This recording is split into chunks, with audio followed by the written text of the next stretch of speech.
उत्तराखंड निकाय चुनाव के नतीजे आने के बाद कांग्रेस की अंदरूनी कलह के रुझान भी अब सामने आने लग गए हैं और पहला रुझान आया है पिथौरागढ़ से। जी हां, पिथौरागढ़ से लगातार बागी तेवर अख्तियार किए हुए कांग्रेस के मजबूत विधायक मयूख महर ने पहले चुनावी लड़ाई में करण मारा, प्रदेश कांग्रेस अध्यक्ष, पूरी पार्टी को और उनके प्रत्याशी अंजू लुंठी को आईना दिखाया। अपना दमखम दिखा करके मोनिका महर मात्र 17 वोटों से बीजेपी प्रत्याशी कल्पना देवलाल से हार गई। हालांकि मयूख महर और मोनिका महर और तमाम उनके समर्थकों का तो आरोप यह है कि नौकरशाही ने, अधिकारियों ने सत्ता के दम पर जिसकी लाठी उसकी भैंस वाले अंदाज में बीजेपी को जिता दिया, वरना चुनाव तो जनता ने उनको जिताया था।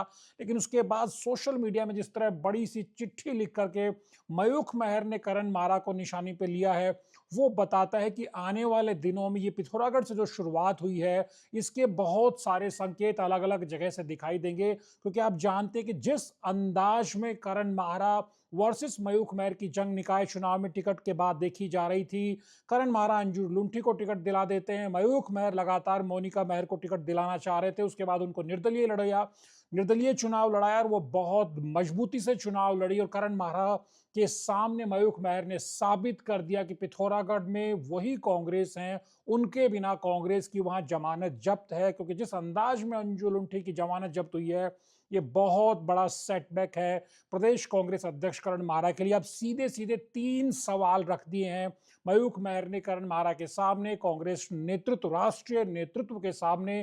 पहला सवाल ये, वो सीधे तौर पर उनको झुमका पहलवान कहते हैं, दोनों में वार पलटवार बहुत चला। उन्होंने कहा कि वो अब बताएं कि कौन कितना दमखम रखते हैं। उनको अब उनकी जो कैंडिडेट खड़ी की गई थी अंजू लुंठी, उनकी जमानत जब्त हो गई, तो क्या वो नैतिक आधार पर अब प्रदेश अध्यक्ष पद से इस्तीफा देंगे?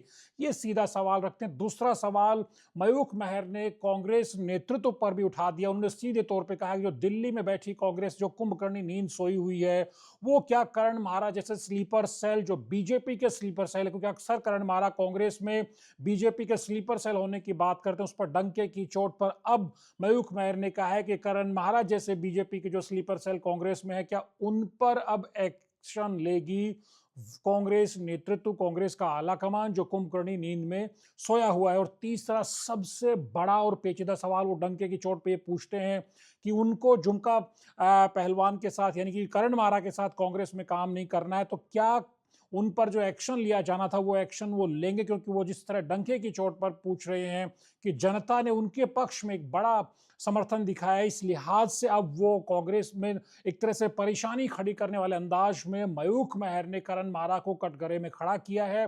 और उन्हें सीधे तौर पर कहा है कि जो लगातार आरोप लग रहे थे कि प्रत्याशियों के टिकटों के बंटवारे में लेन देन का बड़ा खेल हुआ है, उसको लेकर के वो एक तरह से फिर करण मारा को लपेटे में ले रहे। तो क्या समझा जाए कि जो शुरुआत पिथौरागढ़ से हुई है, ये कल को कहीं और भी अलग अलग जगहों से देखने को मिलेगा कि कांग्रेस में जो बहुत सारे नेताओं ने बगावत की थी या जो टिकट को लेकर अपना संतोष जाहिर किया था, वो अब मयूख महर के अंदाज में खुल करके करण मारा को निशाने पर लेंगे। तो क्या समझा जाए कि करण मारा किस अंदाज में पलटवार कर पाएंगे? पलटवार कर भी पाएंगे, क्योंकि 11 नगर निगमों में से एक भी नगर निगम इस बार कांग्रेस नहीं जीत पाई। बेहद मुश्किल वक्त करण मारा के लिए, और डंके की चोट पर मयूख महर ने उनको एक बार फिर से ललकार लिया है। दैनिक चड्ढा के वीडियोज को लाइक कीजिए, शेयर कीजिए, चैनल को सब्सक्राइब करना मत भूलिए। नमस्कार।